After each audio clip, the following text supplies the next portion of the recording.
What up, YouTube Live? I'm back again, live streaming. As I said earlier, that I will be back to do my review of The Walking Dead new episode tonight. It's season 9, episode 11. And as I said also that I might be doing this at midnight, and voila, guess what time it is? Midnight. So I'm guessing, I'm sure many of you are sleeping tightly right now, and that's fine. Or maybe many of you also are fans from other countries. So welcome. It's probably daylight there where you are.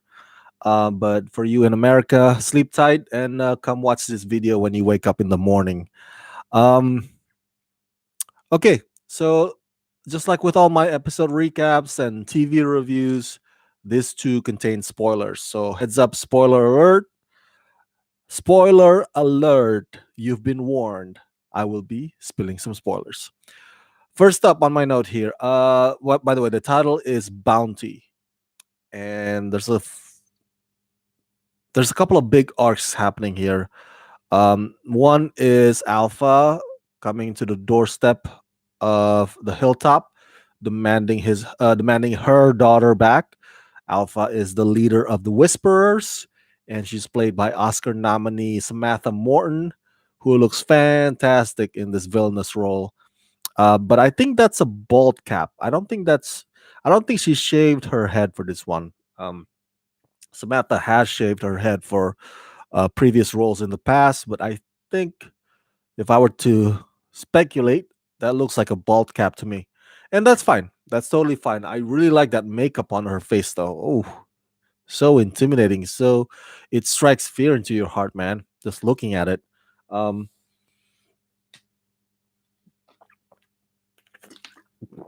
because it's not so much a makeup camouflage kind of thing. It's like it's like smears, man. Just so that's the arc, and the other arc involves the kingdom trying to get this bulb from the projector at the movie theater so that they could they could jumpstart their own movies in the kingdom. And basically, Ezekiel calls it, we're gonna give the kids, our next generation, the gift of joy, the gift of cinema, so that they can bond over movies, and then yeah, and their familial relationship connection as part of the kingdom, gets stronger because of that bond, and they would be willing to fight for one another when they need to. And you know what? That is a noble idea. What uh what better way can unite us than movies? um you can probably say, hey, sports, right? World Cup brings people together, but I watch World Cup every 4 years, and me and my friends sometimes get in a heated debate over our teams. I'm sure that goes the same with NBA and football, because each of us think that our team is the best or better than the other person's team. But movies, man, movies do get people to come together. When the lights are out or lights go dim, and it's just the light coming from the screen, and when the camera or projection rolls, I should say, and everybody stays quiet, turn their cell phone off. Um, it doesn't matter what skin color, what religion. Everybody in the audience, just their attention just is fixed on the screen, and they just watch. And so I think, and then afterwards, you talk amongst yourselves, like, hey, what'd you think? Did you like the movie? Like, oh, I like this part, but not that part. Or like, well, if only, so it becomes a conversation starter. And I find it that when I am in the middle of strangers, not, let me rephrase that. When I am in the middle of, or in the midst, there you go. When I'm in the midst of new people whom I am not familiar with or are not my acquaintances, I find it that the easiest way to start a conversation, or even to actually have a long dialogue with somebody new, is to talk about movies, because people love sharing what movies they like, or their least favorite movies, what have you. And the people love to nitpick and analyze movies. So it's a noble idea by Ezekiel. It's pretty risque knowing that the theater is filled with zombies and walkers. And here's the thing, the arc that involves the kingdom, it has that big guy with a big heart named Jerry. You know Jerry, right? We all know Jerry. So he's like the comic relief in the kingdom. And it seems like the writers of this episode kind of crank up that comedy even more just for this episode, up a notch. Uh, there are times when Jerry, like at one point, Jerry was is chewing gum and he puts his gum on the back of Ezekiel, and there's a scene in which he sings and he looks at Carol, and Carol just looks baffled, like so and I think at one point Ezekiel tries to hold something back, or holds something a secret from Carol, and Carol tries to get him to spit it out, and Carol says like, why do you look scared? And then Ezekiel's like, me scared? Hey, Jerry, does this face look like a guy who's scared? And then Jerry says, "No comment, Your Majesty."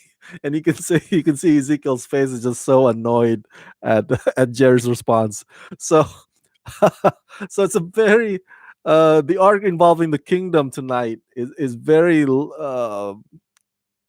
comedic in its nature, and it's just, despite the whole threat of zombies, cornering them in the theaters.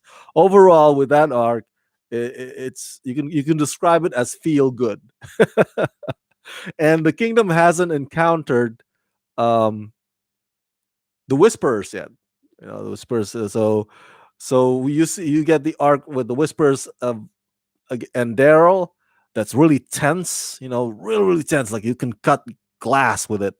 So sharp, the tense. And then you have the lighthearted, feel good, comedic, somewhat arc with the kingdom, and and it's just so, it makes you feel hopeful too. With Jerry having kids now, and it feels like, and then the episode starts out also with a flashback when Jesus was still alive. Jesus hands to Ezekiel this constitution that pretty much Michonne drafted, and that also kind of gives you a sense of hopefulness. Like, oh my God, they're actually doing it. They're actually forming their own civilization, their own not so perfect union. Like their own new United States, whatever you want to call it.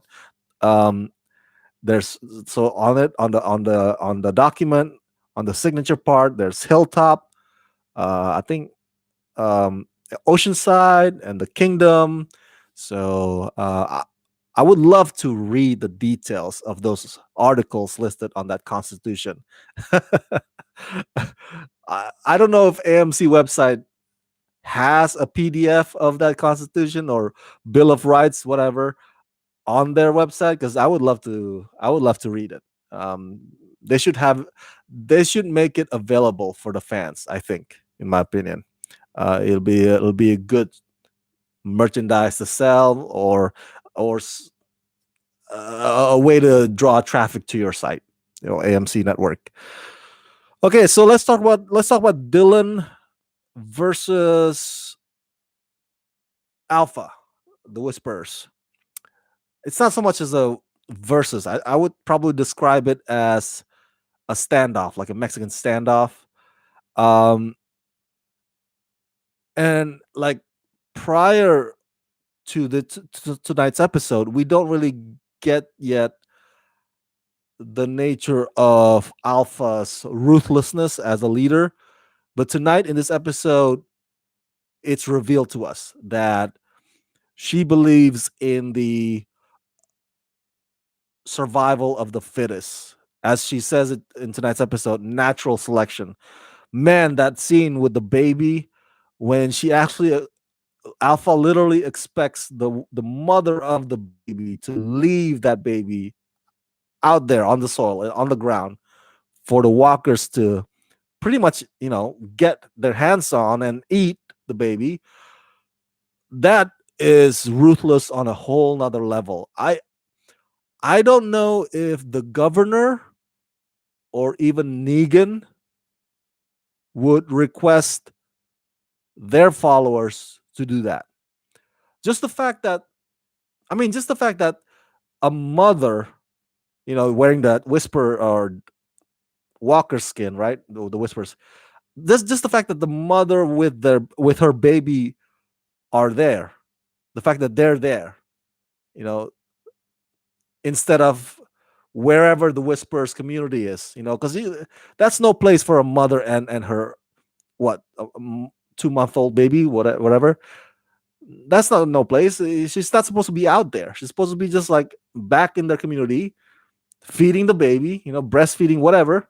What the hell is she doing out there? So there's no other reason but assuming that Alpha demands her to be there. So just the fact that she's out there in that confrontation situation, it says a lot about the ruthlessness of Alpha as the leader. And I was like, whoo. Again, I haven't read the comic books, especially not this far. So I'm not sure if the baby thing is a scene from the comic books. You can probably tell me if you have read the comic books, whether or not this is from Robert Kirkman's pages or the creation of the writers of this show. But it's really brilliant on their part because it makes you it makes your jaw drop. It basically is wow, really, Alpha would let one of her followers to just sacrifice a baby like that. Ooh, I don't think Negan would do that. Negan really genuinely cared about Carl, young Carl. Remember that? So and so the idea of Negan would do that to a baby, and Negan cares about Judith. Um, so I don't think Negan would even go there. But man, Alpha went there. And also when Lydia gets returned to Alpha, we see it also tonight. Alpha slaps her in the face. So and then she demands Lydia to call her Alpha instead of mom. So there's a switch kind of switch that broke off probably right after the zombie apocalypse happens that makes this Alpha, whatever her real name is, Samantha Morton's character, kind of snaps. Um, I totally get if a leader sees zombie apocalypse. I would understand if a leader sees zombie apocalypse and his or her approach or philosophy of leadership to deal with that apocalypse is like we got to be firm. We can't have softies among us. It's no longer democracy. What I say goes. You do what I tell you to do. If you want to survive, you got to do this. I totally get that. I totally get that. I even totally get the villainous leader that kind of like Negan, who kind of has to use Lucille bat to bat somebody to death or to beat somebody's head till they become gooey. I get that.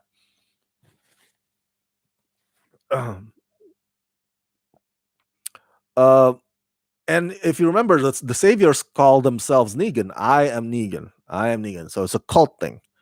Um, I don't see the Whisperers calling themselves Alpha, but the fact that she's a parent, right? Mom, Alpha is a parent, demanding that her daughter call her Alpha instead of mom, because maybe the thought of mom is a sign of weakness. She doesn't want to be perceived as mom among her followers.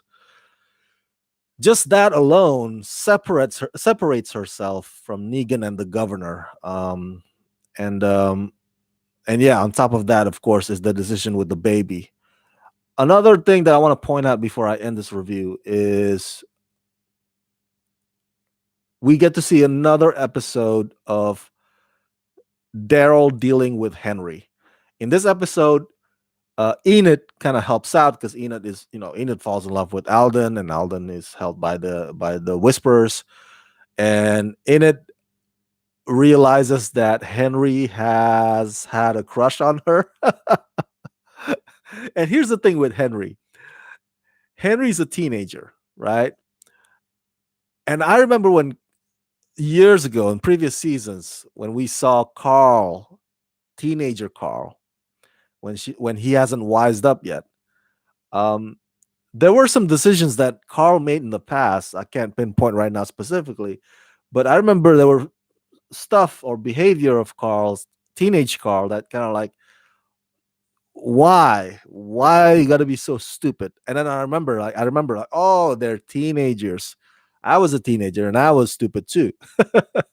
I'm not saying all teenagers are stupid, but again, teenagers are emotionally driven.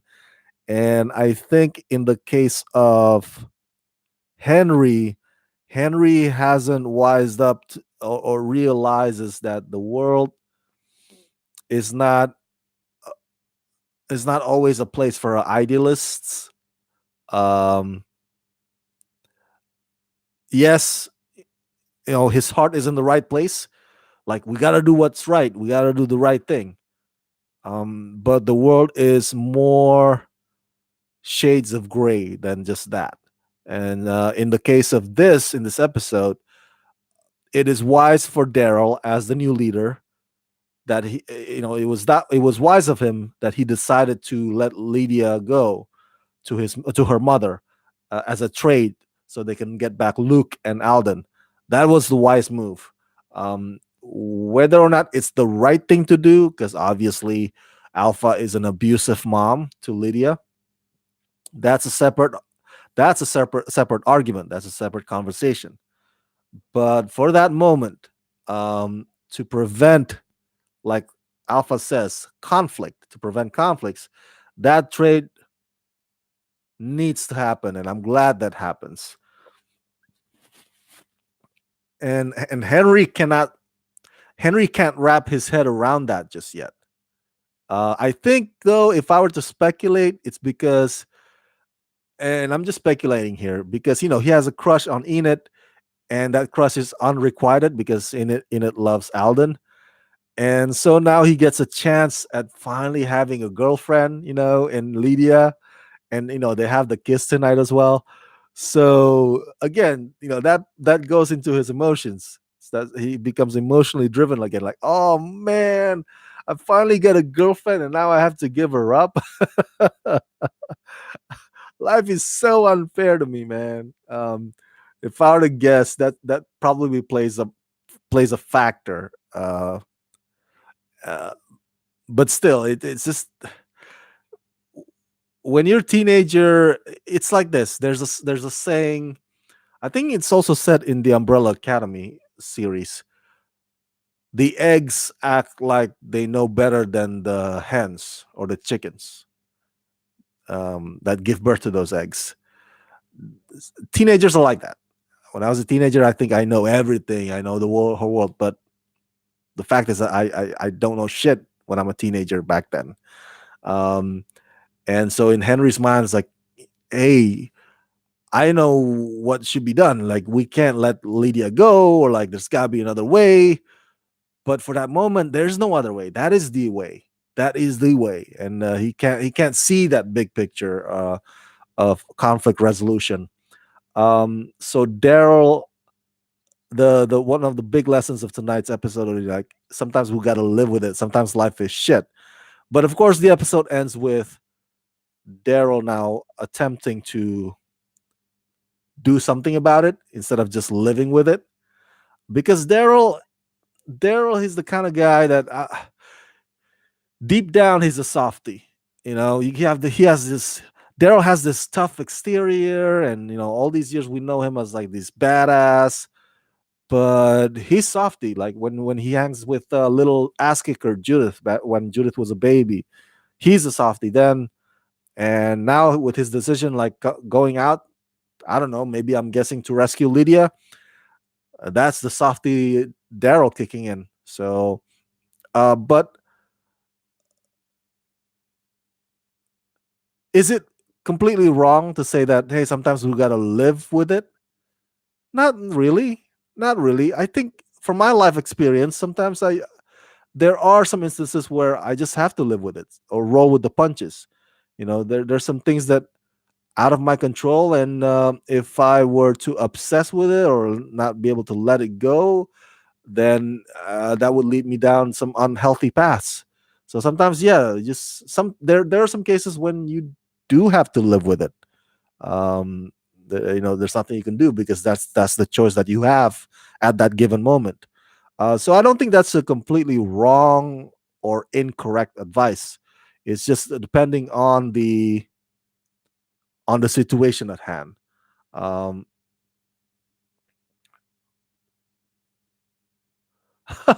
the beef 123 says, have you been through a heartbreak? What helped you out? uh, well, in the past, yes. There's a big one. In the past, there's some small heartbreaks, but there's a big one back in 2012. What helped me out? Just one day at a time, man. Just one day at a time. I don't think there's one easy, perfect solution or answer to it. Just go through it. Time heals all wounds. They did not lie when they said that. Um, it's always starts out really, really hard, but in time, you get past it. So that's how I deal with heartbreaks.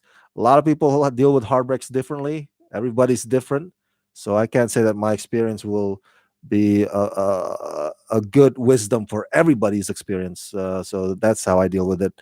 Um, but yeah, thanks for asking that question. It does kind of have something to do with Henry, and I'm sure Henry will also get past it. And I'm sure when Daryl whenever we see Daryl deals with Lydia, I'm sure that would get Daryl back on Henry's good side. Who knows? Right now, Daryl's leadership is being put to the test. Daryl's leadership is we're seeing because we don't know yet. Rick Grimes left some big shoes to fill, and now Daryl is trying to figure it out as he goes. Like, okay, if I do this, if I be too firm, then maybe I alienate some of my people. If I get too firm, I should probably loosen my strain a little bit. If I do this, maybe I can get back on their good side. If I do this, then I have to do this because I have to keep them safe. So it's a juggling act that I think Daryl is trying to figure out as he goes. And so we can't be too hard on him just yet. Like Henry's being too hard on him, I think, at the moment. I totally get it. Henry's in love. I get it. But Daryl is still trying to figure out his style of leadership. He's new at this. And I think he's getting there. He's getting there. So give it some time. Give it some time. Um what helped me out was Infinity War, but then the ending, then bam, right where I started again.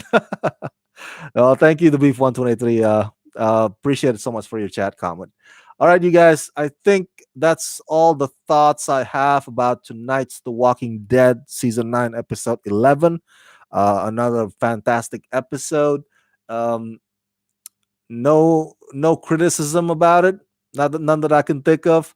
I want to see more of Samantha Morton. I'm theorizing that even though in today's episode they kind of part ways because each side has their own people now. She gets her daughter, and Daryl gets Luke and Alden back. But with Daryl trying to not be able to live with it, let's just put it that way, that's going to arise in more conflict. And I think if I were to speculate, um, Alpha, as the leader of the Whisperers, having seen the Hilltop community and what the community, from a distance, what the community seems to promise or seems to be able to offer them, supply, farming, animals, whatever. I wouldn't put it past Alpha to think or to consider attacking Hilltop or any community like it just for their stuff. So I'm sure that's probably brewing in her head. because it's the survival of the fittest. That's her philosophy. All right, everybody, thank you so much for tuning in on this midnight live stream review of The Walking Dead Season 9, Episode 11. As always, subscribe to my channel, press that like button, ring that bell to get notified. And if you can help support this channel, please do so at patreon.com/ramascreen. Patreon.com/ramascreen. Let's rock this.